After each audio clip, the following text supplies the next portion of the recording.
Welcome back to the show. This is NWA Connie Corso podcast where we talk absolutely everything about dogs. Welcome back. If you hadn't been here before, nothing's off limit, different topics. If you need any pet products, any breeder supplies, look down in the description. Hit the ETERNA animal link. Everything you need is there. All right. Today we got our brother from another mother, Brother Ronald from Live Your Life Dog. What's happening, brother? I'm good, man. How are you? How are you? Man, I am in it to win it. Live Your Life Dogs. How'd you come up with that name? What does that name mean to you?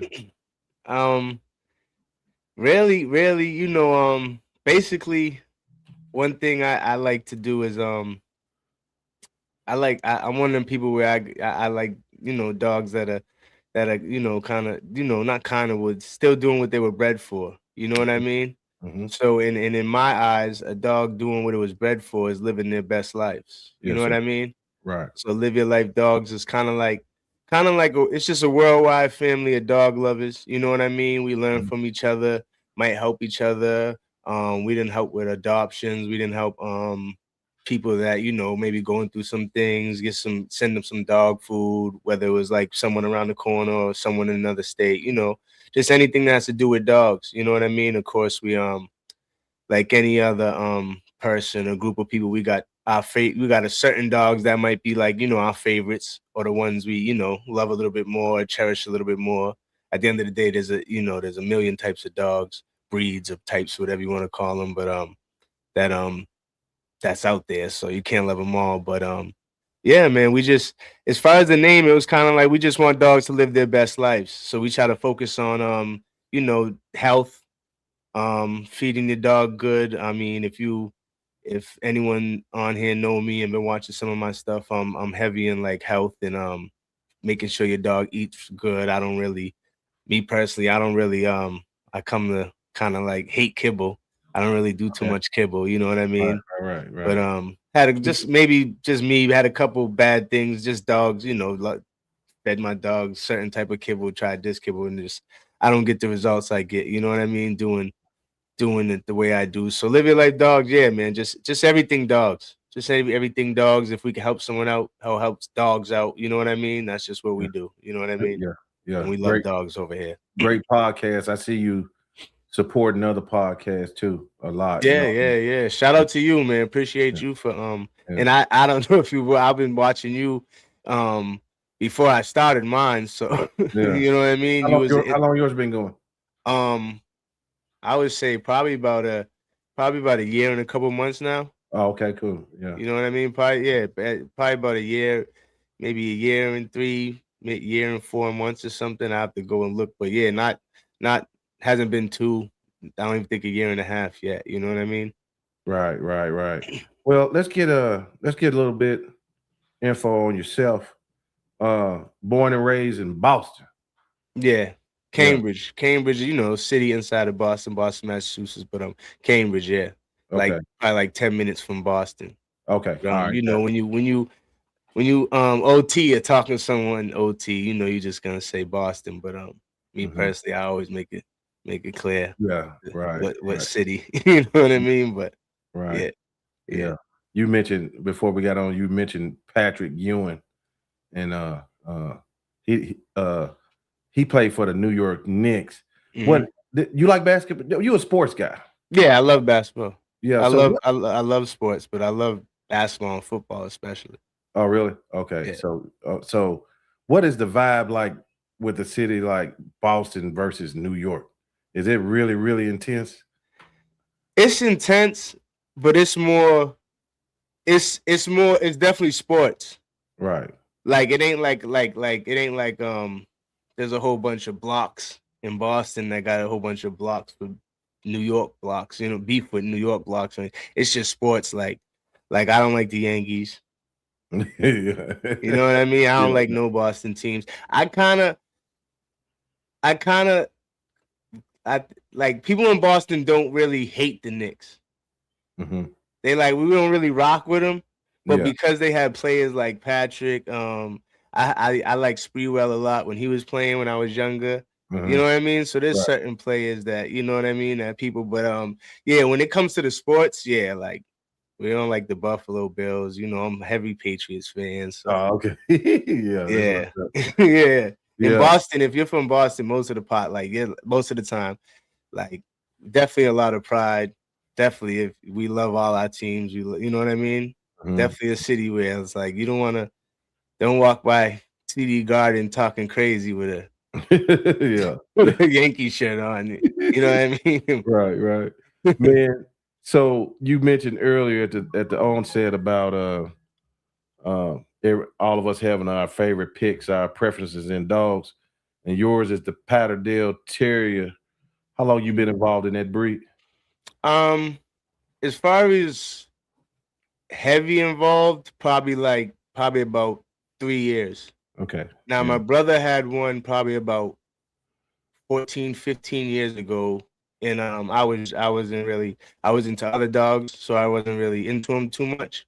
And then my cousin got one about probably like 6, 7 years ago and was just doing his thing with it. And then about 4 years now, I probably got heavy into it, had to wait a little while to get my own, put down the down payment, had to wait to get from the person I wanted from, how it goes. So I had to wait about 1.5 years to get mine. That was probably about 1.5 years ago now. But yeah. I got heavy into it about 4 years ago where it was something where it was like, you go home and you're doing homework on it every day. You're watching videos, you're reading books. You know what I mean? Right. So tell us a little bit about the Patterdales. I know it's from England. I did some quick research on it. 3 main guys. Joe Bowman, is that the name? Joe somebody. There's a guy, I think it's Cyril Brier in North England. He was the one that like first started it, but the Patterdale Terriers come from like Fell Terriers. Okay. Which is basically the Lakeland district in Northern England. How you spell that? Fell Terriers. It's just exactly how it sounds. FELL Terrier. Okay. Yeah, go continue. I'm just gonna pull it up. Yeah. So he kind of like, I guess he started it with the he started his thing with a terrier and they were called the Fell Terrier. And yeah, he did his thing with him. Then there was a guy named, from what I understand, there was a guy named Brian Nuttall. He kind of took over, but got dogs from the guy Briere, however you say his name. And that's when they became more like the modern term of the Patterdale Terrier. But they're all like Fell Terriers really from the Lake District. So they're not even really, because as you see, there's so many different looks. They're not really considered a breed. They're like more of a type. Yeah. Okay. You know what I mean? So of course there's a lot of registries that like don't recognize them and stuff. But I mean, what are you gonna say? But this is a breed y'all probably don't give a damn about them not recognize them, because I guess what I'm asking you is the culture. These ain't pet dogs. You doing something with these dogs, right? No. Yeah. I mean, I'm pretty sure, just like any other dog. I mean, there's some people or person or whatever that might have one and they just got it sitting on their lap. But no, they're not good pets. You know what I mean? They're not good pets. They're just hunting. You know what I mean? They're just looking for something, and if you don't give them something to do, they'll tear up your house. You know what I mean? Right. And some of them really don't even know how to act in the house. You know what I mean? As far as like, they're so like backyardish dogs type thing. Like some of them would just never really like other dogs. They'll just learn quick. Oh, I don't go to the bathroom in the kennel. Patterdale might take a little while, couple more years, just because they're just backyard, dogs that people work. Right. That farmers work, and people that know farmers, like that's kind of like what we do with them. You know what I mean? We're helping out farmers. We're not just out running around finding things. You know what I mean? We got certain farmers that we got access to, and access to their farms. So obviously, you know, it's private, and we'll go in there helping the farmers, and you know, some of these things as far as like groundhogs and coons and stuff could obviously cost them thousands. Yeah, groundhogs. Y'all, well, y'all got big rats, Norway rats too, right? Out where I'm at, Yeah. we have big rat. They're more like city rats. Oh, I mean, I guess you could, yeah, huge. You know, was city rats that are eating pizza and steak and cheeses. So yeah, they get big. Damn. Okay. So y'all go to the rural areas, and are those dogs are they small enough to get down in them groundhogs? Yeah. So they're definitely small enough. Like for me, my dog Cinnamon Spice, Mason Cinnamon Spice. I got her from one of the probably like the definitely one of the biggest breeders in the USA, but maybe might have the biggest name as far as breeders in the USA. You know what I mean? A lot. If you look at most of the dogs, I would say about 90% of the dogs that are bred in the USA, they got they have Mason's bloodline somewhere in them. Okay. Where it could be like, you know, 4 generations ago, but it'd be somewhere in them. Where I think, originated his dogs from Nuttall. Okay. You know what I mean? Then there's that guy, like I was saying, Robert Booth, where he's well known, but his dogs are overseas. There's a couple people with Booth dogs out here, and you know, bred from there and have their own. You know what I mean? But you know how it goes.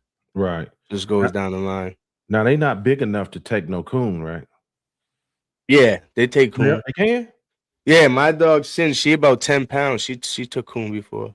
Really? Yeah. He ferocious. Nah, she a girl. I mean, yeah, but that Patterdale.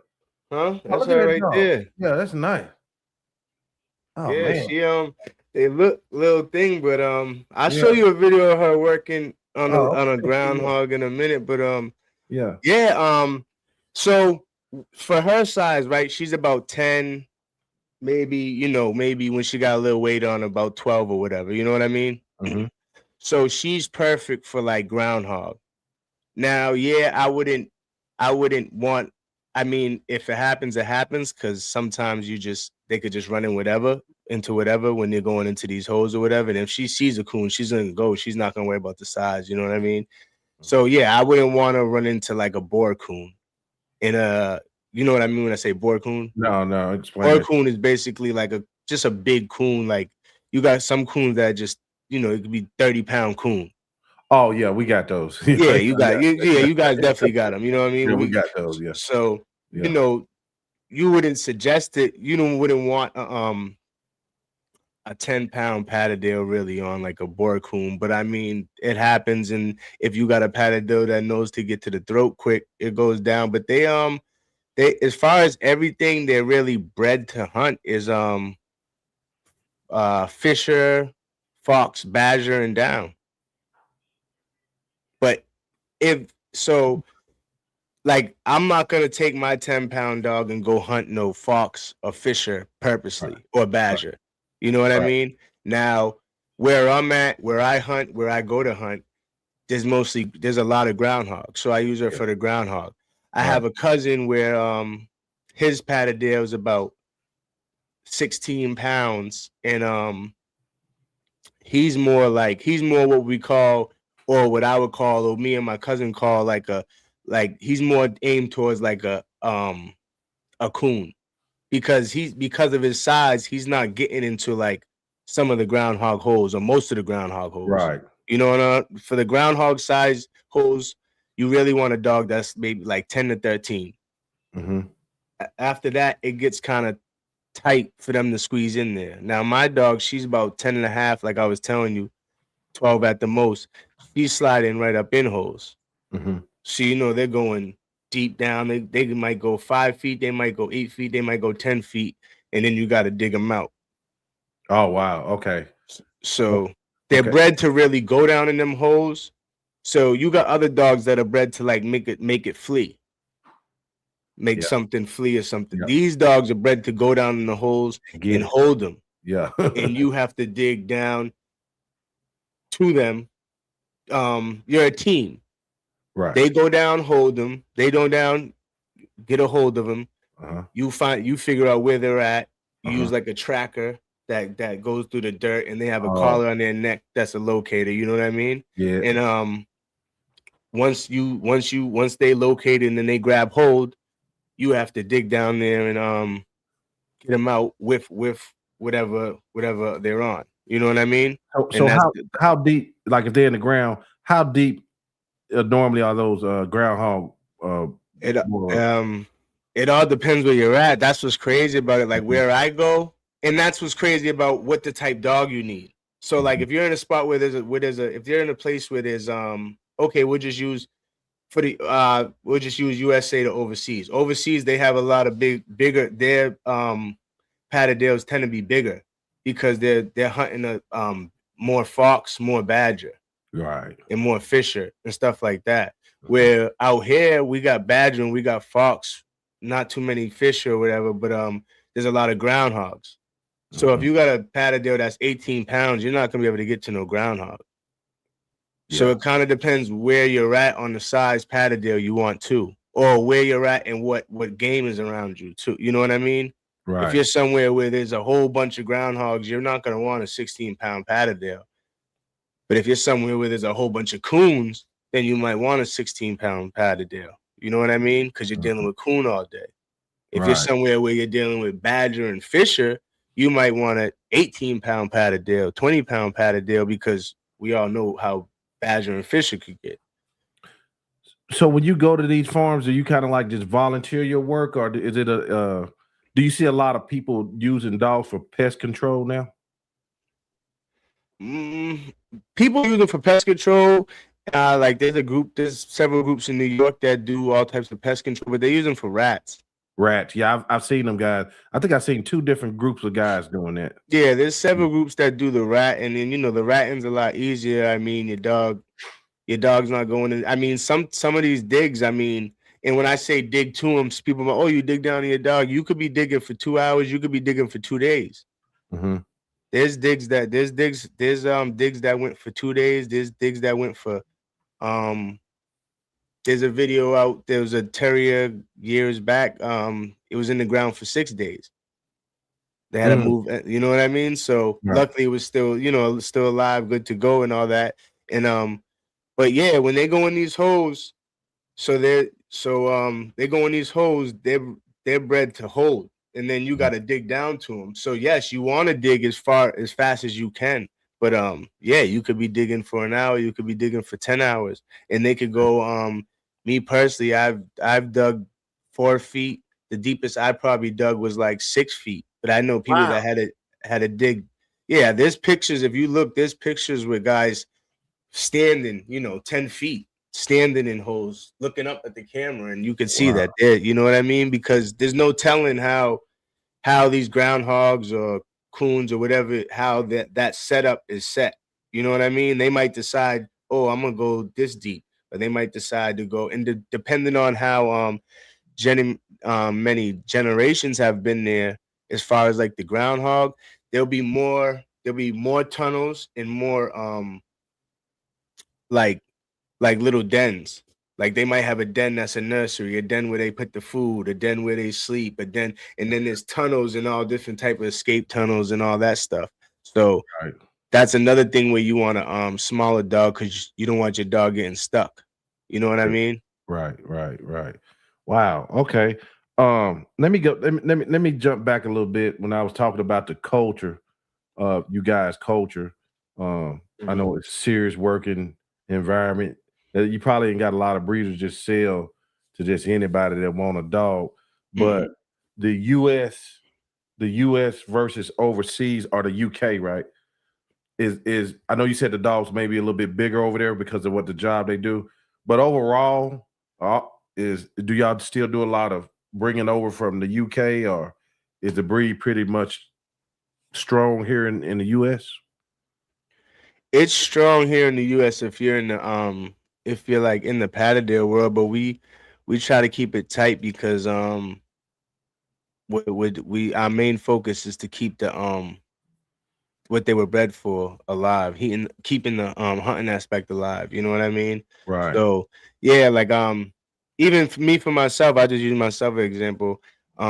If there's someone who contacts me and they wanna they're looking for a Patterdale pup, the first thing I'm gonna do is try to I'm of course I'm gonna ask them if they plan on working the dog, and if they say yeah, I'll probably see if there's anyone within the Patterdale world who knows them, to knows that they know them and are like, yeah, they're definitely gonna work the dog. I know that guy. You know what I mean? And if you don't plan on working the dog, I'm just gonna tell you respectfully, like I can't help you. You know what I mean? Right. Right. You know what I mean? But that's pretty much like all around the Patterdale world. Like, and if you know, if you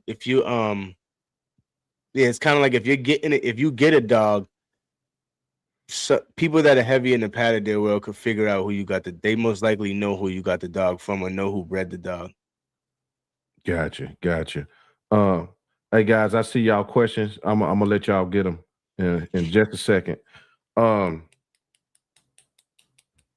As far as like the overseas, and people still bring, there's still people that are gonna always go overseas, and just like any other dog, they're always gonna go overseas and get them, even if there's a trillion breeders in America. You know what I mean? Right. There's always gonna be, so there's people that still do it, but there's a lot of like there's enough breeders to where you could find them, but it's not like a dog neither where they're having like 10, 12 puppies. And again, like you just said, there's people that will in this game, they'll give me for instance, I'll give away 5 of these dogs to someone I know who's gonna do the right thing with them before I sell 5 of them, and not to someone who I'm not sure.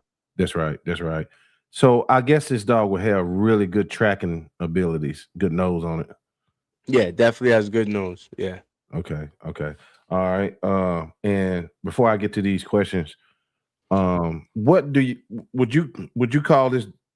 What is gameness to you? And is the Patterdale what considered a game dog or a dog with grit, or how do you explain that part of it? Yeah, definitely. I mean, they're just like, see, the thing with the Patterdale, they're small. So you look at them small. But there's a lot of big dogs that would get their face bitten off by a groundhog and stop. Mm-hmm. The Patterdale keep going. Right, right. If they wasn't keep going, people wouldn't use them for badger, fox, or fisher, or anything that could straight tear you. Maybe not fox, but we all know a badger or a fisher to tear you apart. And they get busy with them daily. You know what I mean? Right. Let me get this question here. Yeah, of course. How accurate are the PEDs, and do they ever cross them with the APBT? Go on, get in trouble, Ronald. Huh? Go on, they try No. to get in trouble. All right, so the PEDs are accurate. Now there is there are names in the past. Say if it was like some guy named John. So it was like, oh yeah, 30 years ago, John might have been hanging PEDs. So if like something like that comes up, people really don't try to like rock with them. But in any game, there's always people that try to, or any breed, there's always people that try to pull slick stuff and might have hung some PEDs. For the most part, if the PEDs are the PEDs now, because a lot of that crazy stuff been cleaned up, people have went back, people that cared about the breed and the PTCA have went back and figured a lot of that out and cleaned some of it up. You know what I mean? Mm-hmm. And the PTCA is the Patterdale Terrier Club of America. Okay. That's the registry for the Patterdales. Okay. And there's the NEPTC, which is the Nationwide Elite Patterdale Terrier Club. Okay. Only difference is and they work closely. They work closely together. But only difference is the NEPTC only registers proven working Patterdales. Gotcha. So where the PTCA is just like the whole, they've been the whole history of, they got all the, all the pedigrees of of a dog that's registered, because they got to be registered with them. You know what I mean? Yeah. Okay. Kyan, what's up, dude? But he said yes, of course, just like any other dog, there is people in the past that have mixed them right with a bull. Okay. Yeah. So what dogs used to make the breed? Victor Pick, what dog would use to make the breed? So as far as the dog, that's why we they're really not called the breed, because you did say that at the onset it's a type. Yeah, it's a type because it basically in like the 1950s, 1960s, the guy Cyril Brie or Brie, I think it's Brie is how you would say it or something. He had he started using these terriers for hunting small game and going in the holes, and like I was explaining. So they called them like Lakeland Terriers or Fell Terriers, but it's because they were like the Lake District of Northern England, or you know what I mean, or like the Fell area, or what was it? It's So the pattern, and then after the so they were originally the Fell Terrier. The Patterdale comes from a village, I guess, in the Fell Terriers called Patterdale. And I think it was obviously not Columbia, Cumbria or something out there in Northern England. Right. But they were originally just some terriers that this guy CL Bree had and started working them, and then kind of gave him a name of a Fell Terrier, and then they moved on. From there they went to the Patterdale Terrier because they was in a certain area, Patterdale, Cumbria, something. But they're really just I don't even know if like they know like where they stem from. They're probably just like I don't know if you ever heard of like the just dog that was available around, probably. Like a dog that was just you know what I mean. And obviously now over the years they have people that bred them a certain way for a certain look, or you know what I mean, and have the bloodlines. You know what I mean. So there is a lot of different bloodlines overseas and several bloodlines in America. But originally they're just little terrier mutts that was in that area, I guess. Yeah. You know what I mean? Yeah. And then people take them in. I think about it, where people were living back then, especially on farms. The dogs that they used were the dogs that was around them. You know what I mean? And then nothing was a pet back then. It was all just going to work. So then they just used what worked. Right. Until these certain guys like Bree and Nuttall actually turned it into a certain look and stuff like that, but they still considered a type because they have so many certain looks. Right. Now because of the years of doing it, there is the ones that kind of look like the USA Patterdale or the overseas Patterdale because of the the look and the breeders and thing. Certain breeders did, like out here in USA, you got Mason, you got Roughneck, you got was it MHQ, certain breeders that they did their 10 generations, so their dogs are gonna look a certain way now. You know what I mean? Right. Vic says, are there any signature traits that this breed usually come with? Signature. Now I think there's now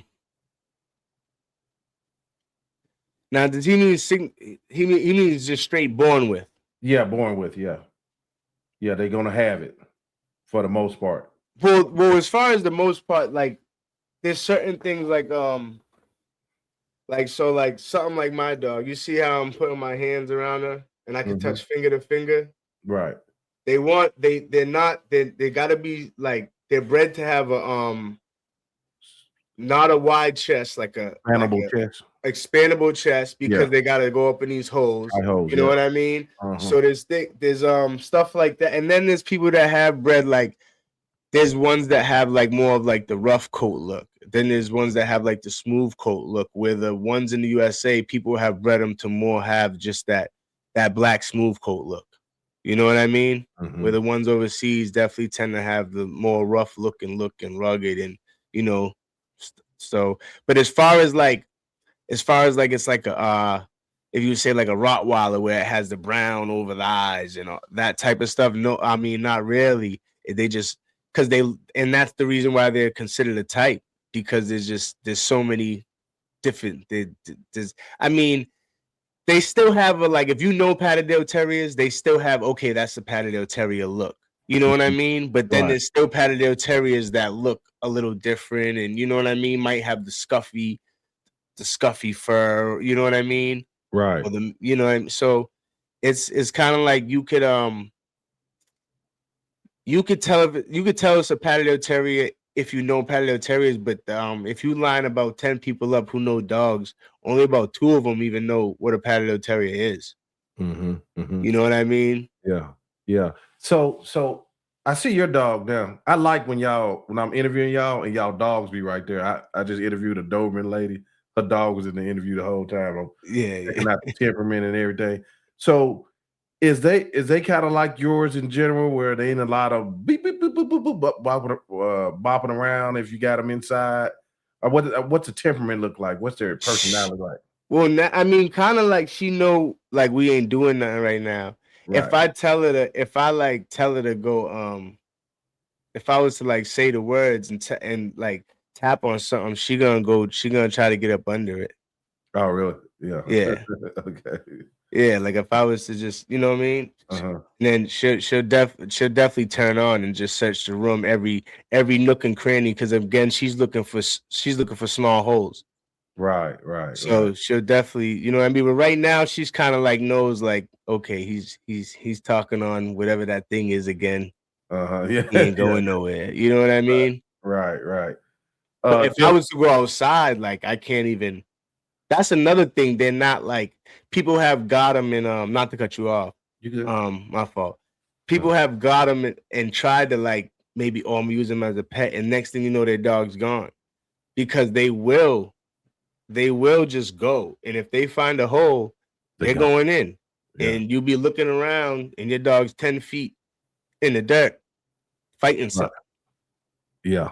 So you know what I mean? It's bred generation in them. They're gonna do it like a wine runner. Yeah. It's kind of like small, but you want to be. It's kind of like them small dogs. But you want to be experienced, and if you ain't gonna work them, it's kind of like you probably gonna end up with a dog that you really don't want. Mm-hmm. Yeah. You know what I mean? Yeah. You better not take a stroll in the woods. He gone. Bam. Yeah.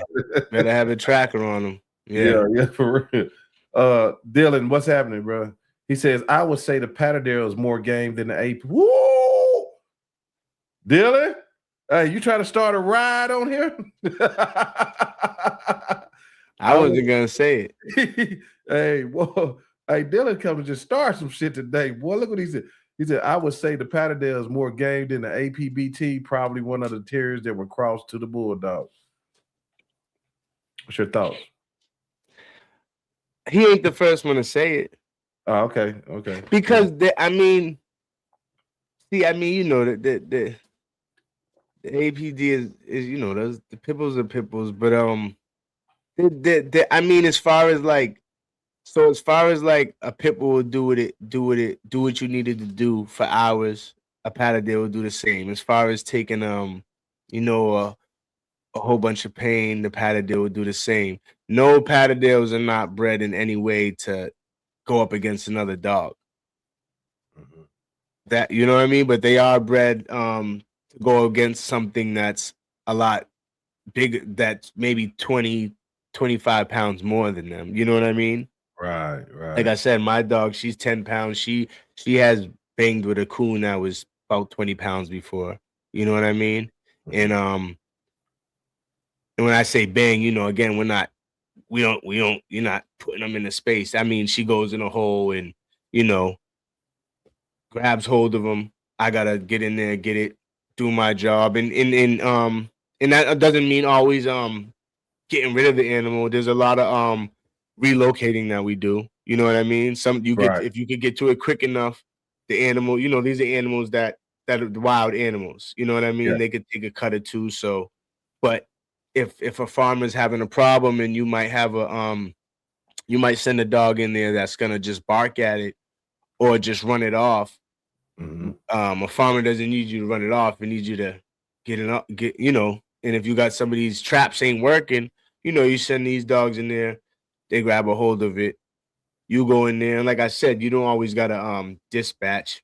Just 90% of the time when we do what we're doing, we pull the dog out and the animal out, get the dog off, throw the animal in a cage, and bring it to somewhere where it's not gonna cost people money. You know what I mean? Relocation, yeah. But that's the job. Like you do have times where they'll go in the hole and, you know, you get down there and they did kill it. You know what I mean? Right. But for the most part, as a team, it's their job to grab hold. You get down there and thing. They're not really bred to be down there fighting all day. You know what I mean? Right. Do you Borbalism? What's up, brother? How you doing? I ain't seen you in a minute. Do you have to condition pups for getting rid of pests? You have to train your dog, right? Yeah. I mean, innately it's there, but you have to turn it on. Yeah. Like it's in them, but you gotta turn it on. And sometimes it's just in them. I know there's a video there was a lady who had a Patterdale, and I guess they was in the backyard chilling, and the squirrel ran along in the paddock. She didn't even know her dog was like that. She's screaming, "Oh my God, what is it doing?" And then just went and killed the squirrel. You know what I mean? But obviously she didn't know what type of dog. And obviously she wasn't someone who got that dog and ever turned it on. It just seen the squirrel and it turned on. You know what I mean? Yeah. How hardy is that dog? I mean, for his health. You couldn't have hip and joint issues, I wouldn't suspect, or how hardy is it? Is it pretty hard dog? Yeah, it's pretty healthy. The only problems like they're known really for is when they get older, eye problems. Eye problems? Okay. Yeah, when they get older. But as far as like bones and stuff like that, you know, these are dogs that are supposed to be able to squeeze in small holes, so they don't really have, like, from what I understand, they don't really have too many, like, you know, bone problems or anything like that. It's normally eye problems as they get old, eye and teeth problems as they get older. Okay. Yeah. Probably did the same shit we deal with. Yeah, I would say just like a million other exactly, types of breeds or whatever you want to call it, but yeah. Right. So the podcast arena, you said you've been about a year and a few months doing that. What made you start your podcast? Really, because so I was, you know, you're reading up a lot. You're joining the Facebook groups and all types of groups, you know, the Patterdale lover groups and and all these groups. So you're learning a lot. But then I was already like, before I really started going live or starting my own thing, you know, everyone goes on YouTube anyway. But I'm a dog person anyway. So I'm always looking up anything about dogs on YouTube. Could be cane corsos, could be some type of mastiff, could be a Frenchie, whatever. Just, you know, if I heard something, I'm gonna look it up, see if it's true, whatever the case might be. Dickie Foster, what's up, bro? What's up, Dickie? How you doing, brother? Yeah, so I realized, like, you could go on YouTube and you could find a whole bunch of groups and podcasts talking about not pretty much every type of dog, but a lot of the dogs that I looked up. You know what I mean? You could find, if not a podcast, several. Yeah. You know what I mean? If it's something like, you know, the pit, there's too many probably. You know what I mean? Right. So as I went and looked, I'm like, damn, I can't get in no chat with guys live that's talking about this dog. I Yeah, can't get you're no right. chat guys like with this talking about this dog. And I was really getting into it. I'm like waiting for my dog. So I'm trying to talk to some people and I'm meeting people on Facebook. I'm talking to my cousin. I'm talking to my bro Marshall, my bro Biggs, who they're kind of like my three mentors, my cousin, Marshall, and Biggs. They're kind of like three guys who taught me the most. But then because of this podcast, I actually learned from like a whole bunch of different people. So that's Right. what. So you asked why I started it. Yeah. It was like, damn, I can't go. I can't because I'm thinking I'm gonna type it in and it's gonna be okay. It's gonna be a couple groups talking about this dog on YouTube. It's YouTube. Someone's doing it, and there really wasn't. No, it's really not. Yeah, it's There really really not. wasn't. So I'm like, shit. Let me just do it then and see if I could get people talking about it. That way I could learn more. You know what I mean? Yep. And that's is similar to my thing. It's a difference when people can come on and talk. It's different in Facebook, you know. It is something different about it, bro. Where people you could get the energy too. Like there's a lot of times with Facebook and chat or text or you can't if you read it with an attitude, you're gonna think they have an attitude. And they could be just you know what I mean? Where you could come here and talk to you could come we're here, me and you could talk and we could get each other's vibe, we could see each other's faces, we could you know what I mean? So but so it's really like I just, no one's doing it. And how am I gonna learn more faster than actually talking to people who are doing it? Man, you said something so important because you don't know how many times I heard people say, I did not like such and such on Facebook.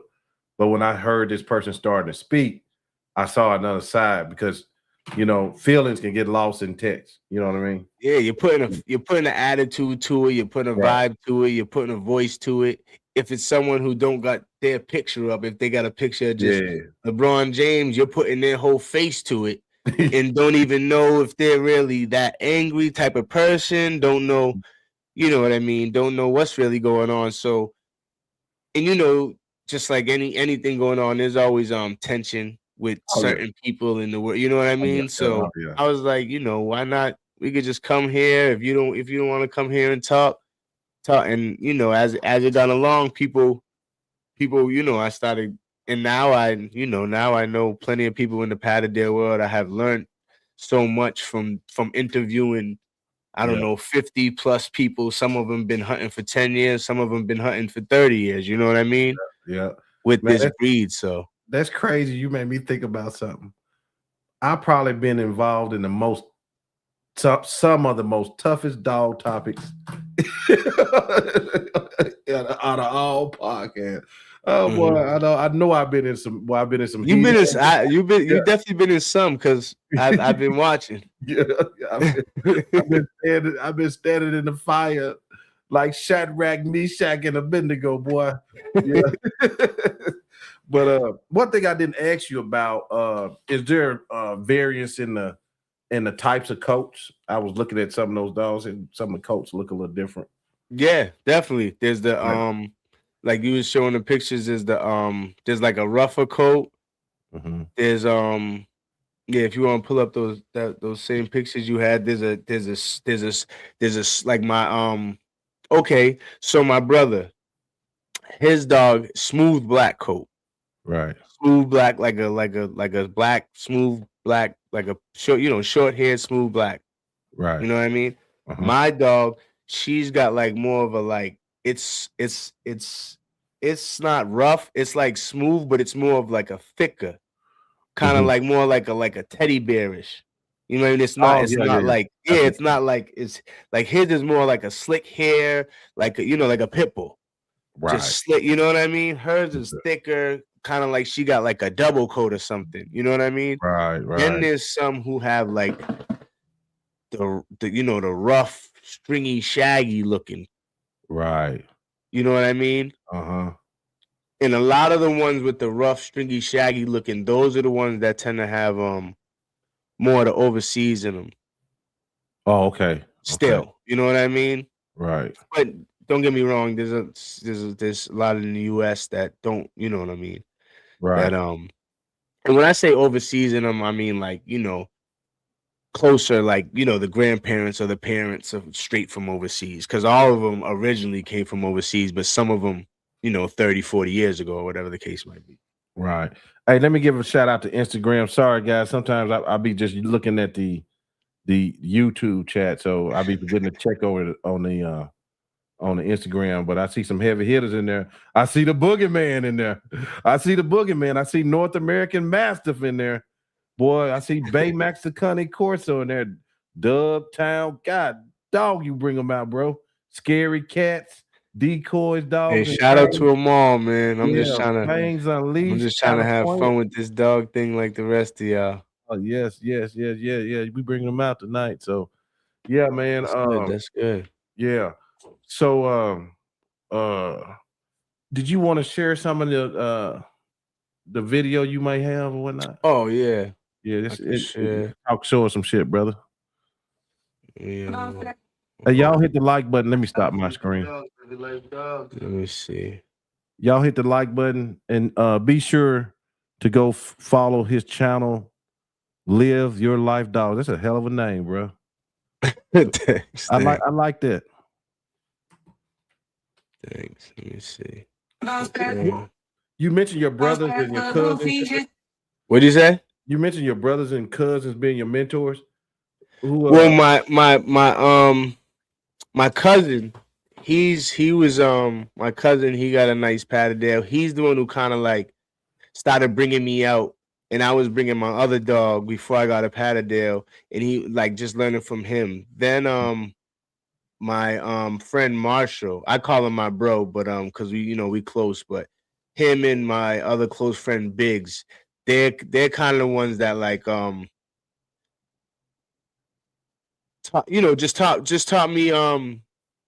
me more.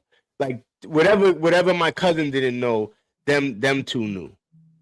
Right. You know what I mean? So those three guys are kind of like, the guys who really mentored me the most. But then again, like I said, because of the podcast, because of the live, I ended up learning, just from like, literally like 30 different Patterdale hunters. You know what I mean? Right. Okay. You might have to do something where I can share your screen or whatnot.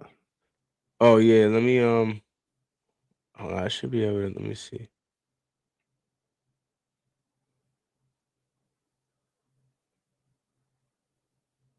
That one's kind of dark though. Did y'all see that? Damn, dude. Can they see that? Yeah. You got Tom Davis in here watching you. Shout out to Tom Davis' official YouTube channel. He in here watching you, bro. Hey, man.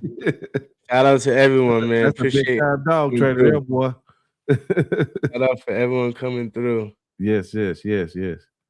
But can they see this? Yeah, I can see it. Yeah, they can see that. Y'all can see this, right? Thumbs they up. They should be able to see it. Yeah. So yeah, that's just damn, man, we got Tom Davis up here. That's some that was some groundhogs. Let me find one. So this is a dog working. Yep, good boy, Boomerang. Good boy, big man. Good boy, big man. I think he's on a coon, I think. Yeah. Oh, it's a little bad on the camera work. I'll find another one. Let me see what we turn the volume down. So this dog right here is so this dog, I'm about to play it again, but this dog right here is actually my dog Sin that I just showed you. She's snatching up that's a groundhog that she got a hold of. Yeah. So what we doing is trying to break out that top dirt. Damn, it went away. But let me find one with it's a little longer. But what we trying to do is break out that top dirt, and get the dog out of there. I'm gonna make sure I talk to you about that food too. Don't let me forget. Like you feeding raw, huh? Yeah. I feed all. So yeah, so this, you see the groundhogs coming out. Yeah. So like in this case, you see we grabbed hold of the groundhog. In that case, I remember clearly that day we put that groundhog in a dog cage, and just brought it somewhere way out to where it probably wouldn't even waste his time going back 10 miles this way where the farms are at. You know what I mean? Mm-hmm. So something like that. So Right. that hole was probably, let me pause that real quick. So that hole was probably started as like just like a round hole up top. Mm-hmm. And then the dog went in there, and then we will dig behind them. Gotcha. They call that trenching. So sometimes you could trench, sometimes you can't, because sometimes they'll go in a hole here, and you'll find them with your tracker will track them somewhere 10 feet that way and down in the dirt. So in that case, you're just gonna dig straight down over there. Sometimes you could trench behind them, where in this case we trenched behind them, and then you could see where the groundhog was right there, and we was able to pull them out. Okay. But that's actually like a smaller groundhog. The bigger ones will like puff up, and it's like once they puff up, you can't really even get them out the holes. You gotta like make the hole huge. You know what I mean? Because they'll just puff up their body, and then you can't budge them really. Oh, God. Big smart ones. You know what I mean? Right. More experienced groundhog. Just like any other animal, the more experienced ones give you more of an issue. What kind of devices are you using to track them now? I don't lay some fiber optic. So you said to track the head of that thing, but so we use a hey, y'all can see this, right? Okay, yes, sir. I'm spelling it right.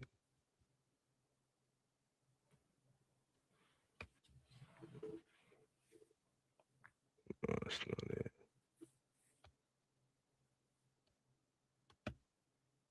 So these, right? These are, you see this, right? You can see these, right? Yes, sir. These are avalanche trackers.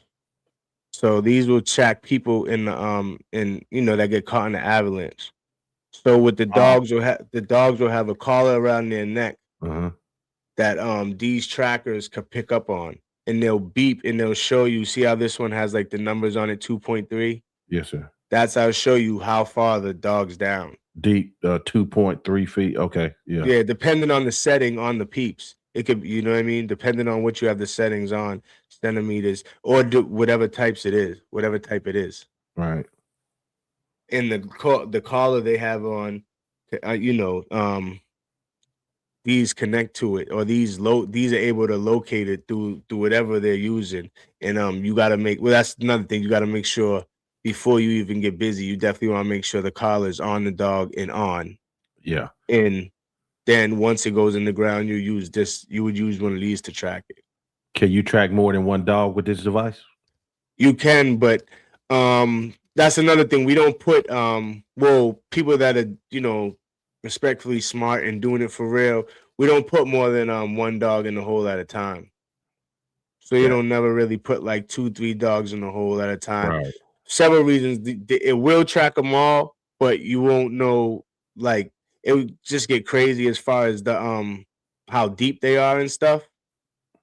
And then again, like, if it's easier for dogs to like get stuck or something like that if you have more dogs down there.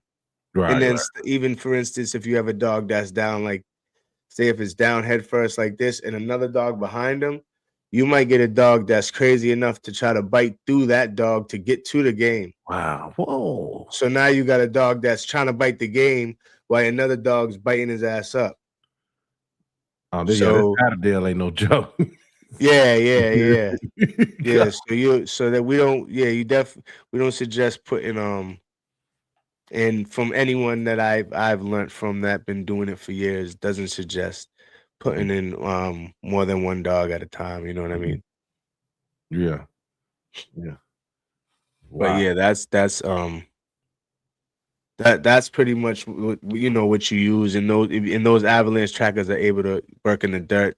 You know what I mean? But they're rarely made to track a human that was caught in an avalanche. Right. Cool.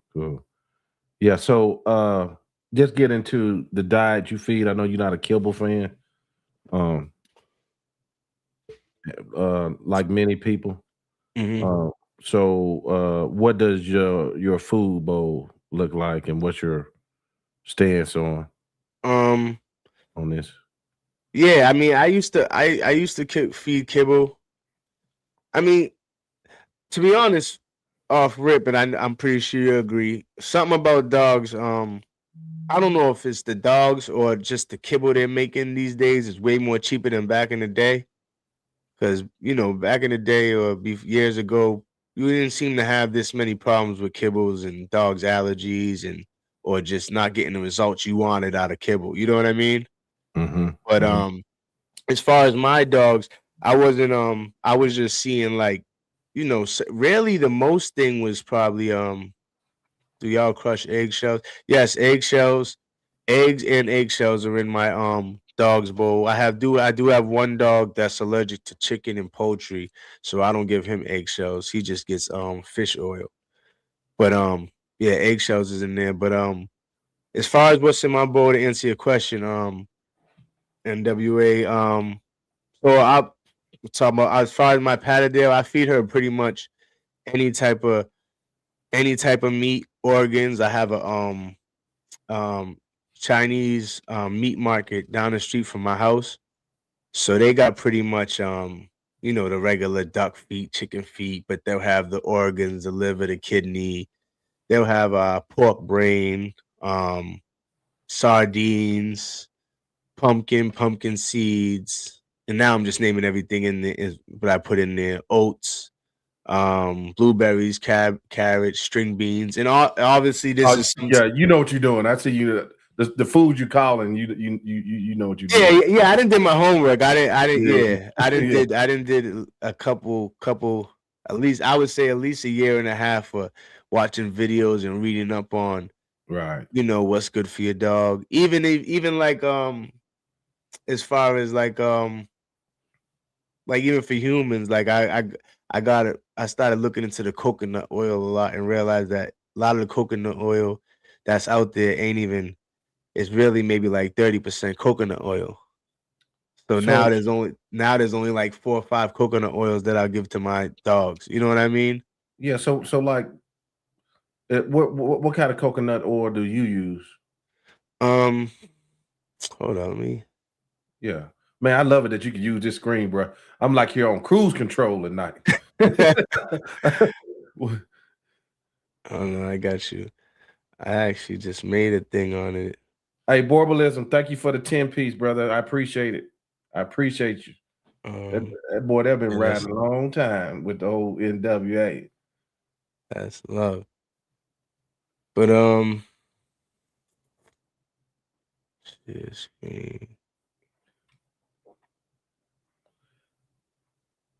Y'all be sure to check out Live Your Life YouTube channel. So I Live don't Your Life know. Talks. Sorry. Nah, you good, bro. So these are kind of like I actually put this together the other probably like I don't know, probably like a couple weeks ago. Okay. And these are like supposed to be like the only good coconut oils for us and our dogs, really. Mm-hmm. You know what I mean? Mm-hmm. These 4. You know what I mean? But then again, you could always, just same thing with the you could always get the fish oil. Um, like my dog, my Patterdale, she can eat chicken, so I do give her eggs too.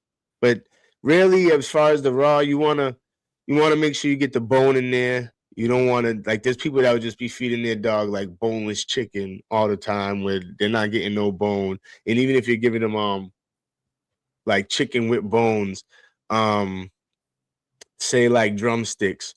Drumsticks come with the bone, but for most dogs, not enough. So you really want to use like chicken leg quarters because they have like that spine looking bone in there that Mm-hmm. have that's supposed to have like a lot of nutrients and stuff. Right. And then you also want to just mix it around. You know what I mean? You want to try to get, of course, stuff like lamb and stuff like that is all expensive, but you definitely want to get your ground beef. A lot of people are scared to feed pork. I feed my dog pork. You definitely want to I mean, raw in general, you definitely want to deworm your dog more. So Mm-hmm. if you know what I mean, deworm your dog like, I don't know, once every 2-3 months if you feed raw. If you feed raw pork, I would say even more. But then there's stuff like pumpkin seeds that no, it's not gonna kill a whole bunch of worms, but if your dog doesn't have worms, it will prevent. You know what I mean? So I put pumpkin seeds in my dog's food along with pumpkin. You know what I mean? So, and then of course like the organs. Green tripe, beef liver, beef kidney, duck head, pork tongue, liver, heart, kidney, all that stuff if you could find it. Right. Then I'll feed whole prey too. Oh, really? Yeah, I used to do. Yeah, I used to go. Man, I used to go to my. I can't call it what it is, but I used to go to this butcher. Right, man. I used to do the little parts, and stuff. Man, bro. Yeah, I loved it, but man, them coyotes coming, boy, at night. What else around my house? I was like, oh my God, man. It was sound like World War III out there.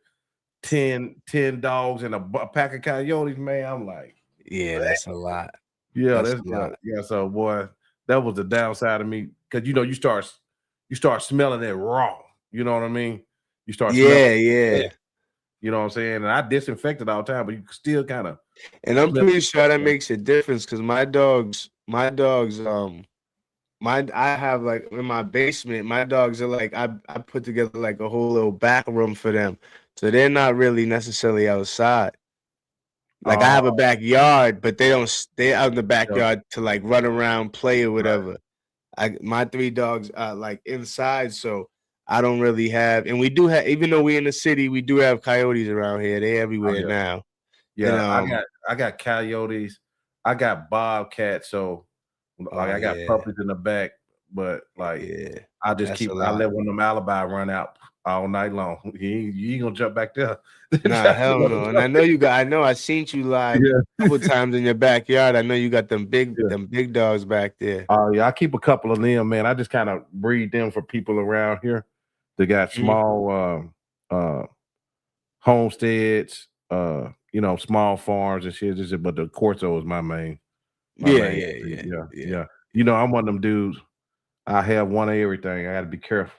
Yeah, I got a pit bull, I got a lurcher, and then I got my Patterdale. Yeah. Explain. Okay, let me get into this because that's another dog I'm trying to learn. I need to get a little bit to it. What is a lurcher? It's a combination of things, right? For the most part, it's like it's got to be 50% like CNI dog, like a whippet, greyhound. For the most part. Now there's some people that have lurchers and they might be like 25%, but for the most part, it's gonna be like 50% whippet, a greyhound, or something like that. Mixed with whatever. It could be mixed with a collie and all right, mine is 50% greyhound. The rest is bull terrier, American bulldog, and Draught. German pointer. Draught is just like a a fancy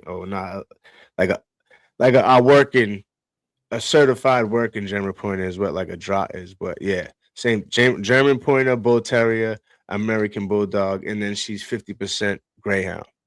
So I might have missed this if you said it, but a lurcher is designed for what kind of game? They were basically designed for like. So basically, say if you mixed it with something like say if you mixed it with a pit bull, it gave the pit bull more speed, but then the greyhound more bite. Oh yeah, okay, I see what you're saying. Yeah. So they're great for something like people use them. A lot of people use them for coyotes because greyhounds are really not tough enough for coyotes. Pit bulls are, but they can't catch them. Because they're not fast enough. So they just put them together. They mix the lurcher with the lurcher with that. Go ahead, I'm live. Oh, sorry about that. Oh, you're all good, son. But yeah. So basically, they're perfect for something like a coyote because the speed a lot of dogs can't catch the coyote because of speed, but a greyhound can. But the greyhound putting like a greyhound by itself, or even two greyhounds, are probably not holding a coyote. Right. You know what I mean? Yeah, for sure. I see a couple guys on Instagram. I bet you know who they are. I'm pretty sure you would. Form for Function. I had did a show with him and another guy. He be hunting hogs with stag hounds. And then he be doing this mixture too. And I also see a guy named Cali Catchers. You know what it is? Yeah, I don't know him, but I know that their sites and all that. Their social media. They look like they can whip it up. Yeah. There's a couple guys on there. There's some couple guys on there, guys that got a truck. They got a whole truck full of lurchers, and they go hunt out coyotes and stuff like that. Oh yeah. But I mean, I got mine kind of really, because so in the Patterdale world, there's some people that will walk around with their dog on a leash, and they'll find holes as a team, and let their dog check it. Then there's people that free cast, that just let their dogs off the leash and let their dogs find it. The only thing with that, though, your dog could end up 50 yards that way in a hole. Yeah. You know what I mean? All right. So I got my lurcher. My lurcher just kind of like follows my Patterdale. Gotcha. So if she's, like I said, because there was been at least 2-3 times where I was out with her free casting, and she just disappeared. She was in the ground working. Yeah. And I didn't know where she was at. I had to like walk around with like the tracker, and finally it beeped, and then followed to, as it gets closer. And she was up under like a huge brush pile in the ground. Wow. With a groundhog. Oh God. So I got my lurcher, like, you know what? And then she got the German pointer in her. So you're just gonna point to where the hell she's at when I don't know. Man, I already know if I pull back wood, if I go anywhere on this property and pull back any brush piles, wood. Yeah, especially if they ain't no one back there messing with them. Yeah, I already know what's gonna be up under there. Copperheads. Oh yeah. Every time they're gonna be there. They love brush piles and shit like that. Man, let me get some of these questions because I'm hogging this interview. Yeah, let's get to it. Okay. And then I'm gonna go ahead and watch Keith Thurman knock out this boy. What terrain would be more prone to collapse or that's a good question. Because I guess some of them holes can collapse, huh? Extra soft dirt, obviously, or like extra soft clay. And that's one thing I didn't mention. A smart groundhog, an intelligent groundhog will cave the dirt in on your dog and bury your dog. Whoa, really? Yeah. A smart groundhog, an experienced one that know, you forget these dogs, some of these groundhogs, they're dealing with areas where there's coons and there's coyotes, so they running for them life sometimes too. You know what I mean? Besides when the dogs come, so yeah, some of these groundhogs, a smart one will cave your dog in and bury your dog. Right. You know what I mean? Then again, there's stuff like Badger or Fisher that they rip shit apart anyway. So you better have a dog that knows how to bang and smart enough not to get his face ripped off. Right. What's up, Miss Meredith? Yes, ma'am. The horse section in Tractor Supply is a dog, man. That's the number one corner they in. It's so much you can use over there. Yeah. Red. If you use red, sells all kind of stuff. Crazy. My boy has been keeping these coyotes from coming over here. In the city, got a hell of a coyote problem. Oh yeah, this strange. A lot of big cities got a lot of coyote problems. See, that's what I was saying. Like even the Border, like if they see the coyote, they're gonna probably chase it, but they ain't catching it. You know what I mean? They ain't catch, like we already know a Border will probably kill 10 coyotes, but it ain't catching it when they go to run.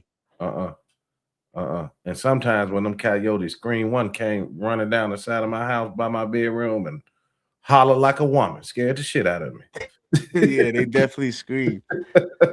And they're slick too. You get them coyotes, you gotta watch it too, because they'll have your dog follow them.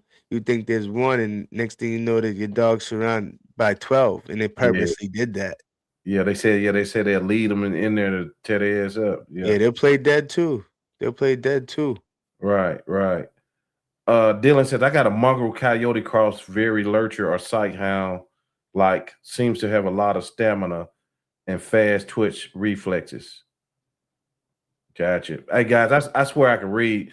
Sometimes my glasses be like, I can't see that screen because I know people gonna be in the comment. He can't even read. But I just have to take my time what I can see. Great Pyrenees are great at catching coyotes. Grit Interior Lurchers. What's up, Grit Interior Lurchers? I don't think I met you before. A lurcher is a sight hound cross meant for running things down that are trying to get away. Yep. Okay. Them coyotes are afraid to come close on my property. She got a lot of Dobermans. Yeah, most coyotes gonna run once they hear a bark. That's for sure. Oh yeah. All right. Okay. Hit the like for the algorithm. Man, I think that's all I got for you, brother. I really appreciate you. I enjoyed this interview, man. Learning about this on the fly, and then I can go deep dive a little more. Live your life, dogs, everybody. Make sure you follow him on Instagram, YouTube, and all that good stuff. I think, aren't you associated? Don't you got another channel as well? What is this one Doug put up? Nationwide. Oh, the Nationwide Elite Patterdale Terrier Club. That's the other. So there's the PTCA and the Nationwide Elite Patterdale Terrier Club. I work with both of them. Oh, okay, and the PTCA is the registry that been going on for 30 plus years or whatever, just the registry. The Nationwide Elite Patterdale Terrier Club is basically, that's why they call it elite, is all proven working dogs. So working Patterdales. So all the Patterdales that are registered with the Nationwide Elite Patterdale are proven workers. Right. Okay. And there's his link, guys, in the chat. We'll have it in the comment sections soon as this live is over. All right, brother. Hey, man, appreciate you. Yeah, you got any closing remarks, benediction, anything I might not have covered or asked? Oh, no, man. Okay. Just, man, like, comment, subscribe, tell a friend and tell a friend to the NWA Cane Corso, channel. Appreciate you for having me on here. Yes, and again, like I said, the main thing we just try to make clear in the Patterdale world is they're hunters.